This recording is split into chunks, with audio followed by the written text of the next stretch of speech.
You are listening to How to Pray in a Crisis, a 4-step guide to renewal written by Daniel Henderson, narrated by Jimmy Tidwell. A listener's note. All websites and phone numbers herein are accurate at the time of publication, but may change in the future or cease to exist. The listing of website references and resources does not imply publisher endorsement of the site's entire contents. Groups and organizations are listed for informational purposes, and listing does not imply publisher endorsement of their activities. For a copy of the endnotes and resources, go to moodypublishers.com and search by the title, How to Pray in a Crisis. Click on the download in the free resources section.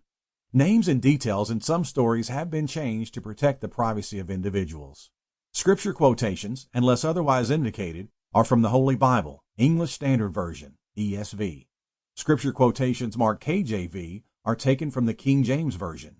Scripture quotations marked NASB are taken from the New American Standard Bible. Scripture quotations marked NIV are taken from the Holy Bible, New International Version.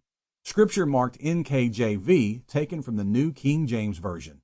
Scripture quotations marked AMPC are taken from the Amplified Bible. Forward.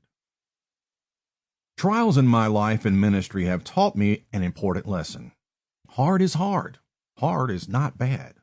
Difficult times bring struggles and questions. Pain makes way for lament, a prayer language to navigate between the poles of a hard life and God's sovereignty. After my wife and I endured the heartbreaking loss of a stillborn daughter, lament became a new grace in my life. I discovered that prayers of lament help me through struggle and pain. Prayer, especially lament, is a humble turning to God in the crisis for a believer living through crisis. Crisis reorients our hearts toward what is true, but for that to happen, we must turn to prayer. The silence must end.